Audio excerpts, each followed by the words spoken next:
So basically what I'm going to do is an overview of technology resources. There is obviously a lot of information I'm going to try to familiarize you with. I don't want you to feel stressed or anxious, but what we can do is let you know there is one website, as you'll note up here. It is basically this website right here. This is basically for all new students. It's a one-stop shopping web page that's going to go over basically the resources that I'm going to introduce to you. This PowerPoint will also be available for further use if you need to refer back to it for a link that you would like to have, or memorize, like, what was she talking about when she mentioned AutoNet? I totally don't remember what that was. So what we're going to do is we'll go ahead and get started. We do have some limited time. First thing I want to do is note the differences on navigation. Normally new students are told Ozone is your logon. Ozone is what we call a portal. So it's not the one and only way to log on to get to resources. I want to explain to students that sometimes we have to take a server down for maintenance. Ozone is no different. And when that happens, I want you to know there's another way to navigate. That's through Otterbein's main page. Know that you can always click on Ozone and use it as a one-stop portal to get to everything else. But again, it's nothing but a network logon itself. Resources is your second way to navigate, and here you list all the same resources, but you can get to them independently and outside of Ozone. Next I want to talk about is your accounts. You basically have 3 accounts, and the reason I call them 3 is you log on a little bit different to each one. As you noted, your network, which I'll just say /Ozone because that's your familiarity, that gets you on everything on the network. Every Otterbein server, from Wi-Fi to classroom labs to your account itself. Also, you have Google Apps. The different logon for this is you use your full username at otterbein.edu to log on, and you may or may not have the same password depending on how you set it when you activated this account. I encourage you to make it the same if you haven't done that yet. A little less confusing, one less password to remember. Self-service banner is basically your online student services resource. If you were to navigate to it directly, you would use your ID, that 8-digit number, and your PIN. I tell students, remember that ID at the minimum, set a security question. This is the one account you'll get to after you graduate and leave that you may still need access to. Activation, anyone in here still need to activate a network account? A couple do. Okay. Remember that you go to the new user page, type in your ID PIN. And for Gmail, you'll go there for the first time as well. Use your first name, last name, but your password for the first time activation is just your ID number without the A. Then you'll be prompted to set a password, and that's where I encourage you to make it the same. Now, Banner is already activated.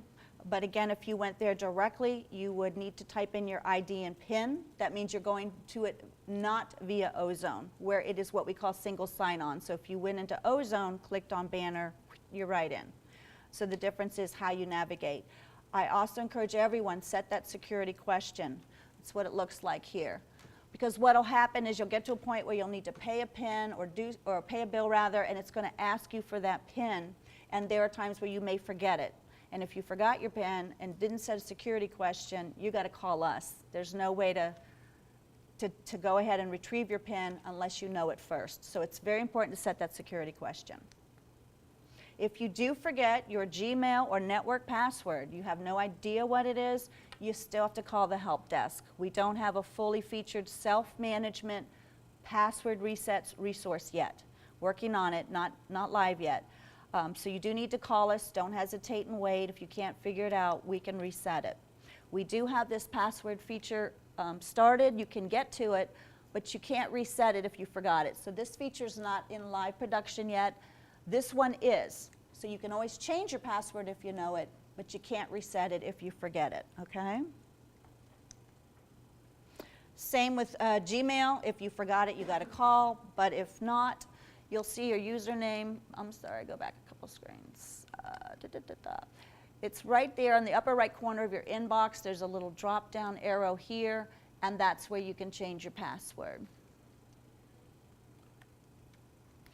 If you don't know your ID number, forgot it, don't have it on your Cardinal card or your Cardinal card with you, and say you're at work or somewhere else and you're like, oof, I really need to take care of some business, but I don't remember my ID number, know that there's a place in Ozone where you can find it, and it's basically called your AutoNet page.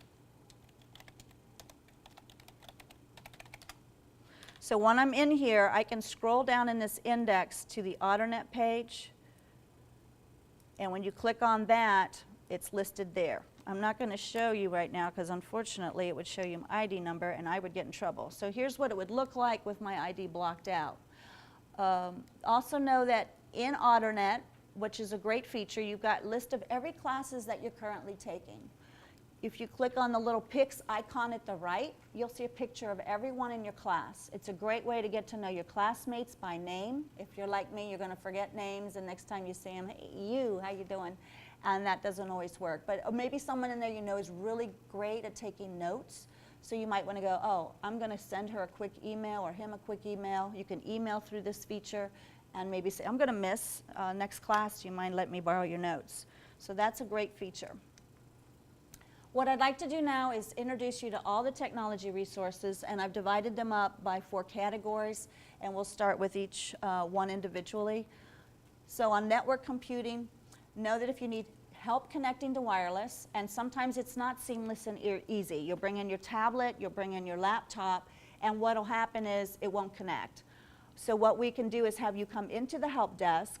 We'll set your configurations and have your system remember how to connect, and that way you can get on to the Wi-Fi. It doesn't always work seamlessly, and it's a little confusing, and to be honest, I've done it so many years it makes sense to me, but if I started yelling to you, you know, oh, do WPA2, Enterprise, MSHAP, PEEP, you're going to look at me cross-eyed and go, I don't know what you're talking about.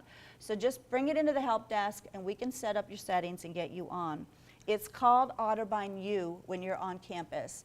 Some areas you'll see a guest account. You can log on to that as well. It won't require you to put in your username and password, but the guest account is not open all over campus. So you really want to connect to Otterbein U and not Joe's Wi-Fi or something you see pop up. That is not us, and you're risking getting malware. Your logon is going to be your username and network password. So not your Gmail one, but the one that you created uniquely.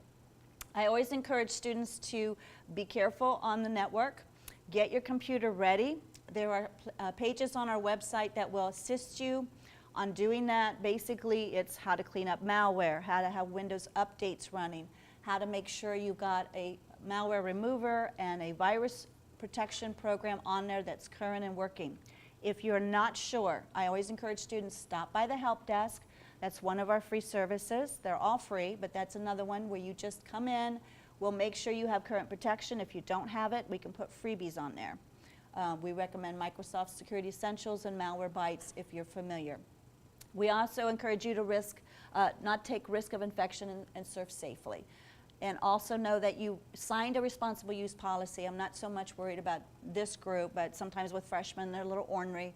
And a lot of times, younger groups, I meant traditional, they will do copyright infringement, and then they can get in trouble. So there are things that you cannot do on the network, and if you share your machine with other family members, also note that if they're doing those activities on your machine, you walk into a Wi-Fi cloud here at Otterbein, automatically connects, and we get a notice that you still had something on a download or in a queue, you could get in trouble as well. So you're responsible for your activity on your system.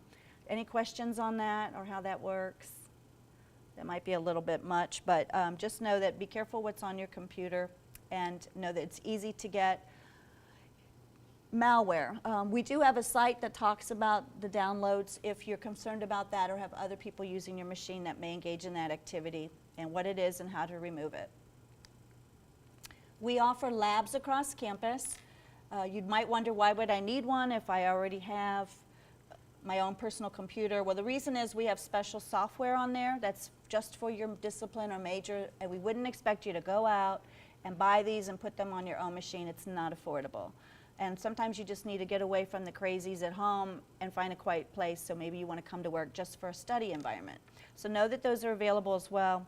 Also know that black and white printing will save you a lot, and you do get 600 pages per semester. We rarely, if ever, see anyone go over that unless they're abusing that and printing it unnecessarily. So that's a good feature and a freebie for you. We lower it to $150 for Cardinal and May term. Any questions on that? There is a lab web page, and I encourage you to visit that if you just want to know where all the labs are. It will give you maps. Know that most of the labs do double as classrooms. So if you see someone instructing in there, I wouldn't go in. Know that the Roush Basement Lab is always a 24/7 lab, which means if you get in there before they lock up the building, you can stay as long as you want. But also know there's no teaching in that lab. So there are those labs available too as well on campus. Labs feature curriculum software, as I said, your printing services. They also offer a scanning machine and ways to do printing to, or rather publishing to CDRs and DVDs. Now we're going to go into an area called technology resources as far as the Google Apps. I call it Google Apps rather because most folks assume Google is nothing more than a Gmail account, but it's not. It is so much more. You may want to get it on your smartphone as well, and we could help you with that. Well, the page didn't, there we go. I want to give you a quick look and feel for what you can do with Google right now.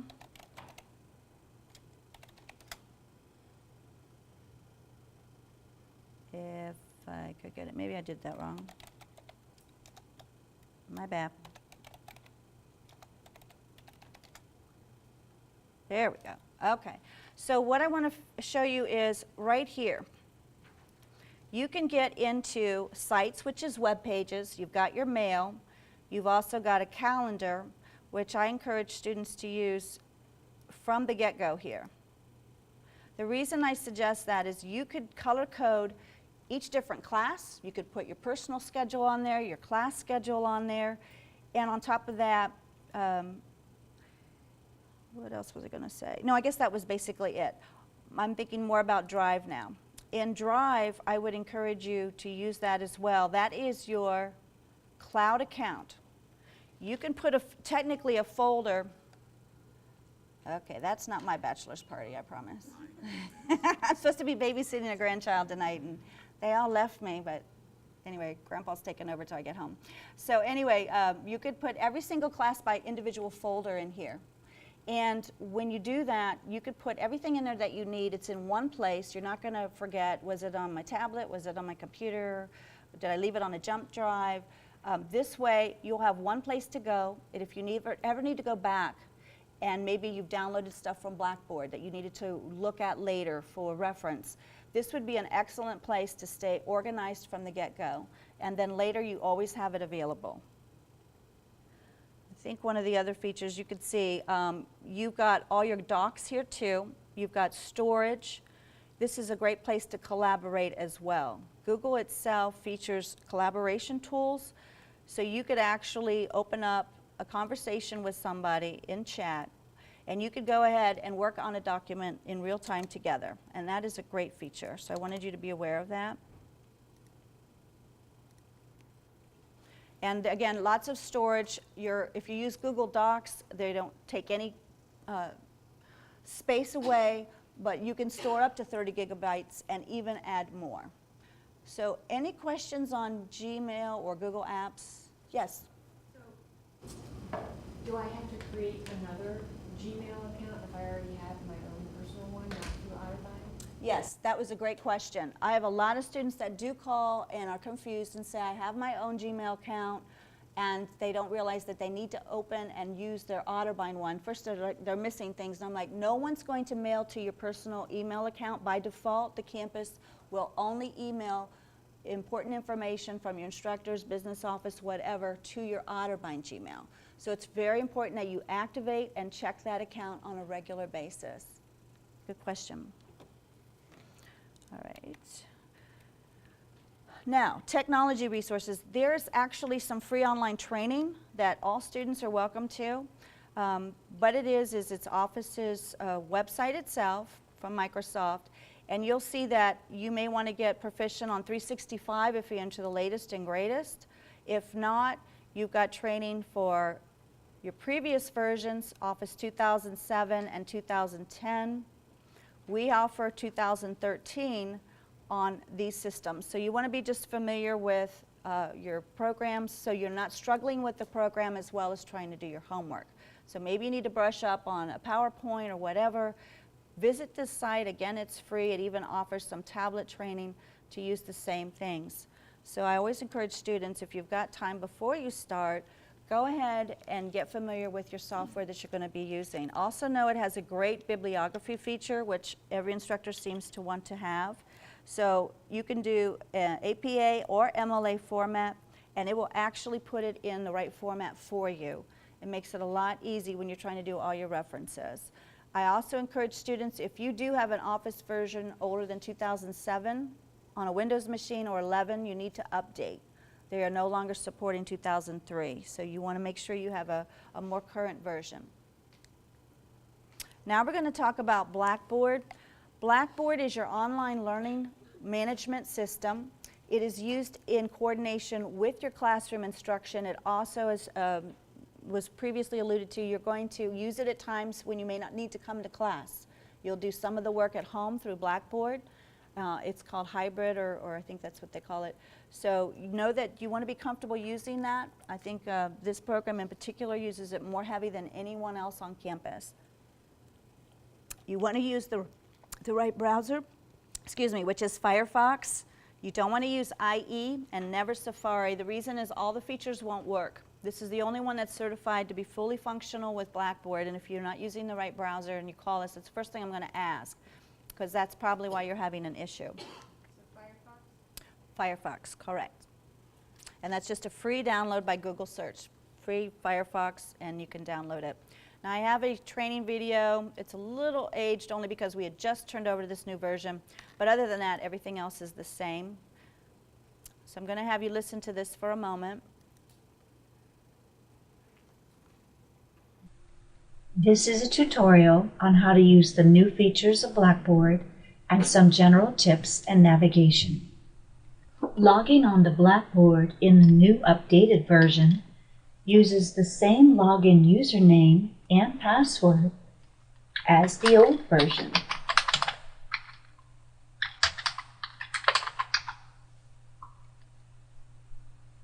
One of the first new features you will notice on Blackboard's home landing page is the interface is cleaner. Although most noticeable for the instructor for editing, students will also notice the rollover feature where the mouse cursor highlights areas and brings the editable features present. Any course that you were enrolled in before has been migrated and should still appear in the My Courses window. Just like before, if you have registered for a course and it does not appear in the My Courses window, contact the instructor first to make sure the class is turned on so you can see it.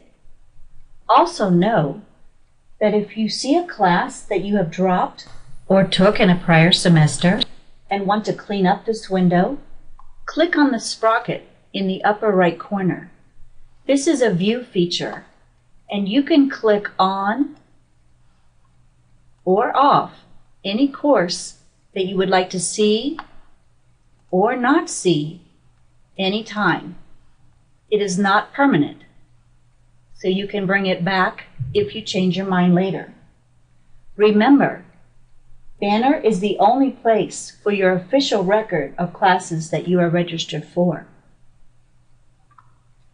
There are other features to be familiar with on the Blackboard landing page.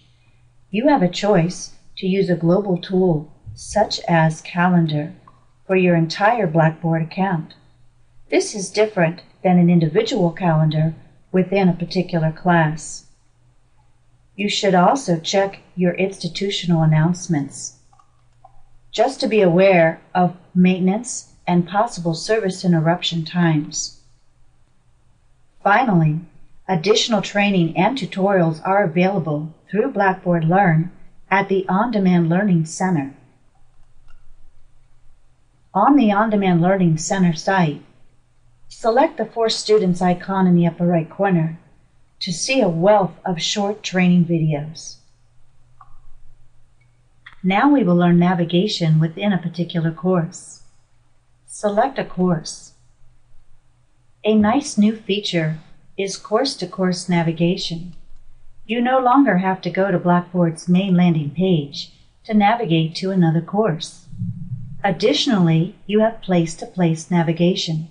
So for example, if you were checking your grades in one course and then selected another course, you would be in the grade menu portion of that course too. Remember rollover editing?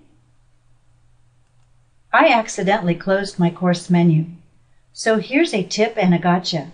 If you open a course and cannot find a course menu to navigate the course, move your mouse to the left edge of the screen to make a right arrow appear, then click on the arrow and it will expand the course menu again.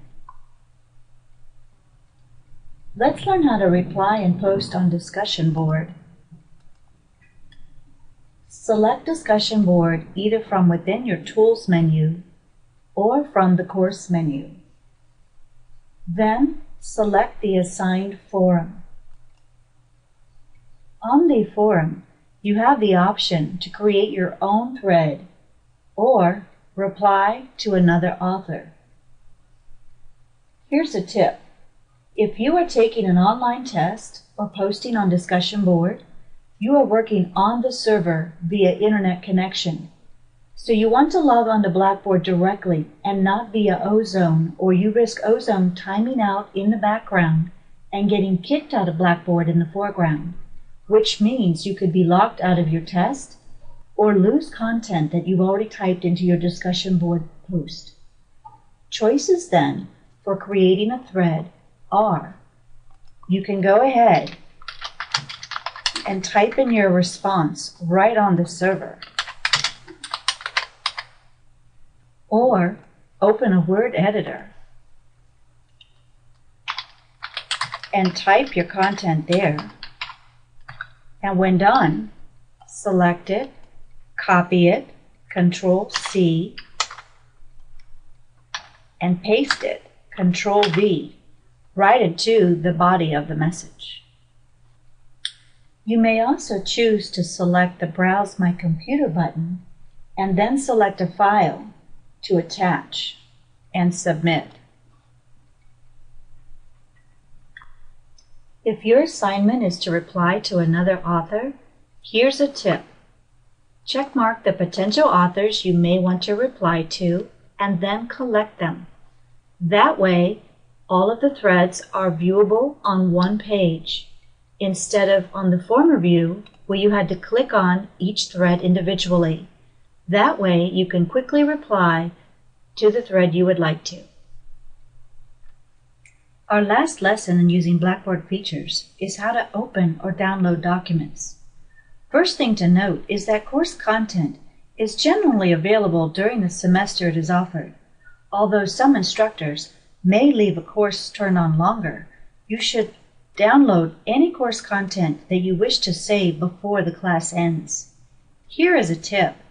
If you see a file that ends in an X in the file extension, and you have an earlier version of Office, either prior to 2007 for Windows or 2008 for Mac, you will need a file converter to open this file. So now you have two choices for any file on Blackboard. You can click on it, and you have the option to open it and keep it on the server, or save the file locally. You also can right-click on any file, and depending on your browser, the wording may be Save Link As or Save Target As, and then you for sure can download it and save it to your computer for future reference. One final tip. On the Grades feature, it is a nice way to see your grade as you go, but remember, these grades may not be viewable once the class ends, and Banner is the system of record for grades, so official final grades should only be checked via Banner. If you would like further help, contact the Student Help Desk. Okay, I did want to update one thing. We did have a suggestion to never go to Blackboard via Ozone because before it was single sign-on and it did have a timeout problem. Now we removed that, so if you want to go to Blackboard via Ozone, it's not a problem. You won't get kicked out of a test in the middle or in the middle of a discussion board reply, so to speak. What'll happen is you'll have to log on to Blackboard again. So you click on that link via Ozone, you're fine. So you don't have to remember the actual URL or bookmark it. Use Ozone to get to it. Any questions on that short video? Okay. Is it the same username and password? It is, as your network, yes. Did you have a question? That was it? Okay. She beat you to it. If I log in directly to Blackboard, it's the same username. You got it. As network, you got it. Yes, yes, yes.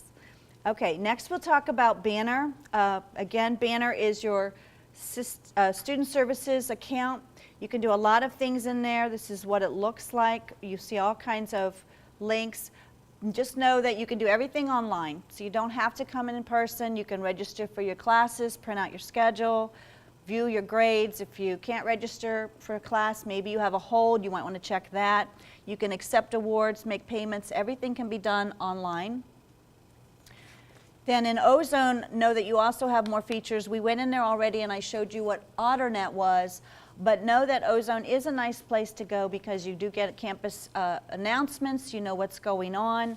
You also have it customized, so if you were part of had an academic profile, it'd say, you know, who your counselor was, what year you were in, meal plans, account summary, those are all there, and you can customize it.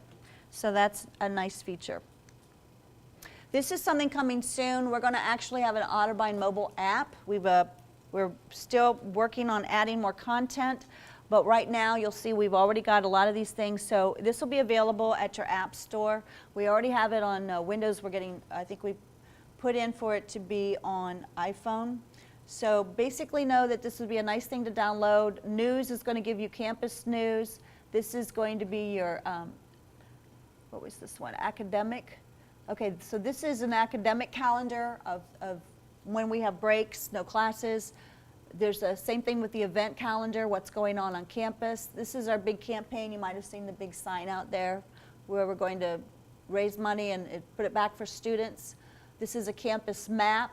This is Bon Appetit's menu, so you'll know what they're cooking if you dare. I mean, if you want to eat there, I didn't mean that. They're good food, I promise. Videos is our YouTube institutional channel, so you're going to see all our YouTube videos that the institution posts. This is going to be a course catalog. Blackboard is going to be the link there. Blackboard does have a mobile feature, so download Blackboard mobile. Learn, just look up for Otterbein University. That's available now. You can put that on your phone. But we're going to embed it in our big app here. Athletics will give you the schedules and information about our athletic department. Your emergency numbers will be here, who you may need to contact on campus, whether it be Otterbein Police or whatever. And then you'll have an online directory. Just know that we are still building on that. It's going to have a ton more than that, but we're very excited about that upcoming launch, which will be very short. Also know that the library has loaners, so if, for example, your machine's in our shop for service, you need to borrow a one-time laptop. I've heard they have iPads, camcorders. Basically, you don't want to have to go out and buy something if you can borrow it, right? So maybe you were charged with, I need to make a video presentation or create a video, didn't have a digital camera, wanted to go borrow one, you could do that. It is first come, first serve. I always tell students, make sure you back up your homework. If you haven't done this in the past by habit, I would strongly encourage, always put it in two places.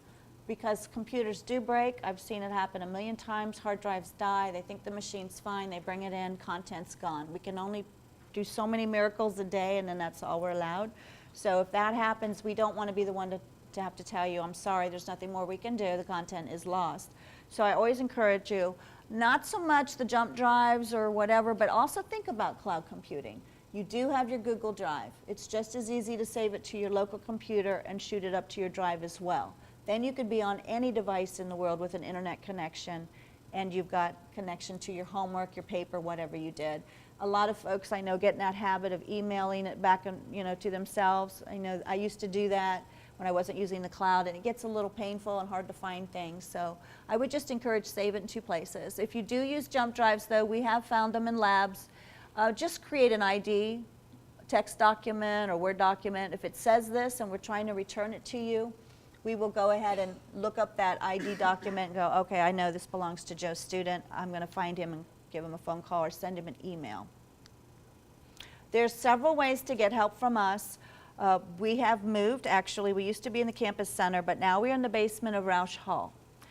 We've got 2 managers in there. We've got a lab manager, and we have student workers. You are welcome to stop by anytime. Bring your machine for walk-in service. All our services are free, a little bit different than other campuses. Some of them will charge you to have your machine worked on. We do all kinds of things from evaluations, like I mentioned earlier, making sure your machine's protected. If it's not running quite right, and you want us to take a look at it first, we can.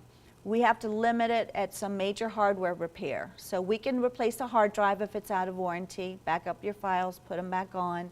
We can clean it up if it's malware. We would ask you to bring your own software. We can't put our own software like Office on it, but we can direct you to get affordable new software if you want a new operating system, if you want to update to Office 365, for example. I can get you on our website a bunch of vendors that will offer that at half price for students, which is a great deal. Another way to get help from us is we have a chat. So basically what you can do is log into Ozone and scroll down. We have a chat window there. We've got staff on duty during business hours, and you can chat them live. It's also on the web page. Another thing I encourage students to do, if you want, email the help desk, student help desk, or even just help desk at otterbein.edu. Both work because we've combined our desks now. I also encourage you, if you're a Twitter user, to jump on there. We are OC help there. I must have missed it, sorry. The other place I encourage students to join is our Facebook, Otterbein Student Help Desk. The reason is there are a lot of times we have to give you a technology notice. We had an issue last Friday, basically where some services were down. If something's going to happen on the network, we're going to go straight to this place and give you an advance notice if we're aware of it. Blackboard's going to be down for maintenance, or Ozone will be down during this window. It's nice to do that because sometimes on very tight schedules, you might need to know that in advance. Oh, I was going to do my homework then, and now I realize I'm going to have to pick another time to do it. We do try to pick weekends or wee hours of the morning so it doesn't impact you so much, but we do like to let you know in advance when we're ever also told by our hosts that they need to take the server down or we need to do something internal.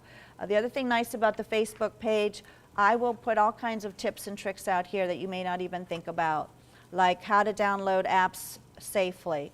This was more for programming geeks, but it was just kind of fun that they released an engine and you could do your own programming, or if you wanted to, and make money on the side. Also, we'll just give you what our hours are. Like here's an example of text anxiety tips. So whenever I come across something that I think you need to know, something to protect your machine, something about cybersecurity, something that's going to help you be successful, I will post it here. So this is more like the Twitter on steroids. Twitter's just going to give you, we're down, real short blurb, we'll be back up soon, or this is what's going on. And then, get a couple more things, I believe. We're almost done, I promise. Okay, again, reiterating our hours, we actually have people on staff 8:30 to 9 Monday through Thursday, because Friday folks don't generally come in the evening, so we get our staff a break then as well. We close at 5, reopen early Saturday 8 to 2, and then 1 to 5 on Sunday.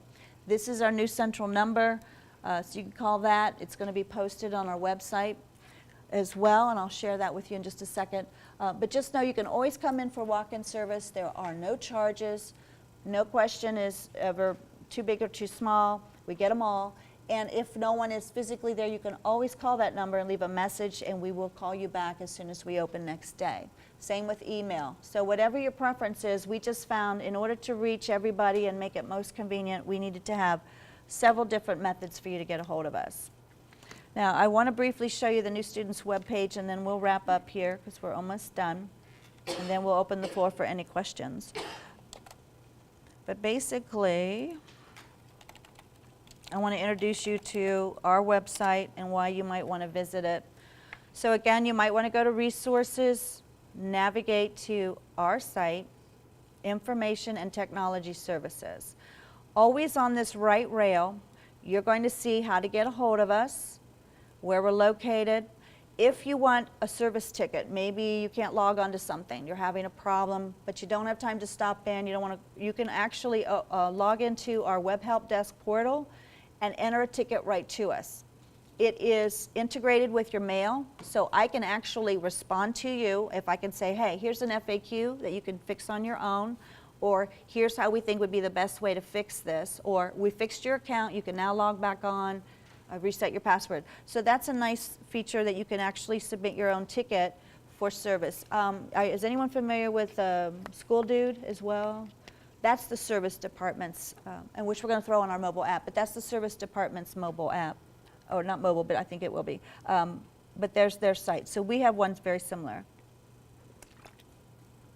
What I wanted to bring your attention to basically is on this side.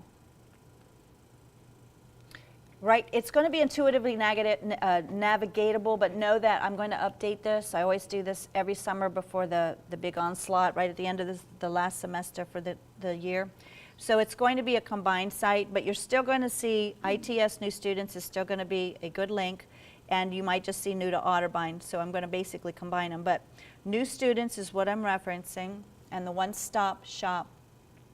So we'll go through activation first. It's kind of like in step of things you need to do. Talks about Ozone.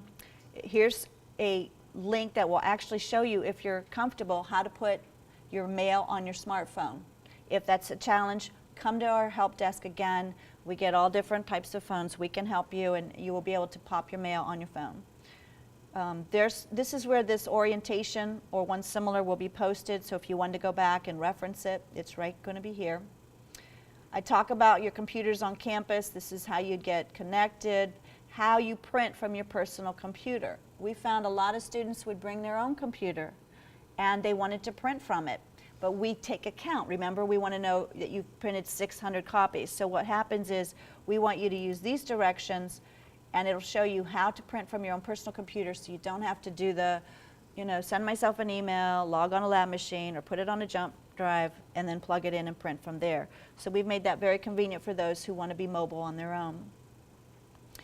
This is where, if you're in the market for a new computer, I'm going to let you know what our standards are. Basically anything new off the shelf you're going to be fine with, but maybe you need to do a little updating on yours. This might be a good place to go and check your checklist of what might be helpful for you.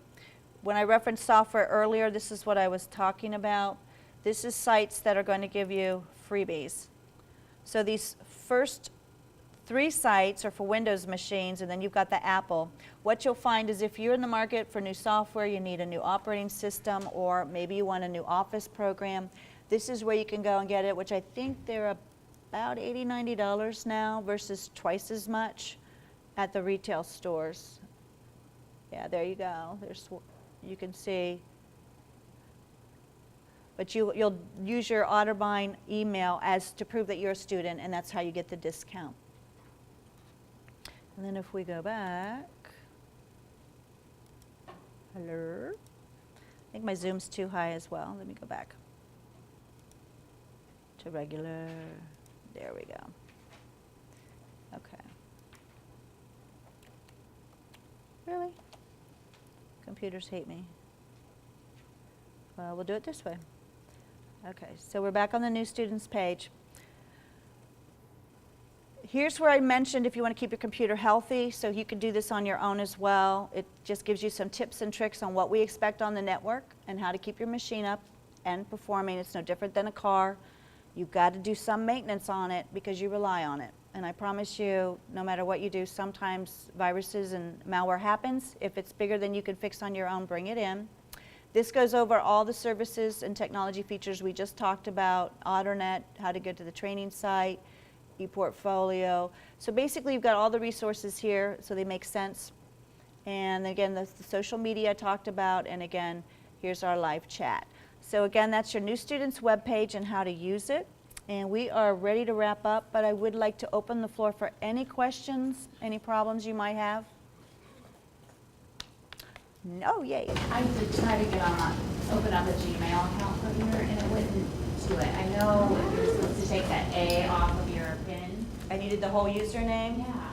Write the email or write, call, or contact our help desk, because what that means is we found that for some reason a few accounts did not create automatically.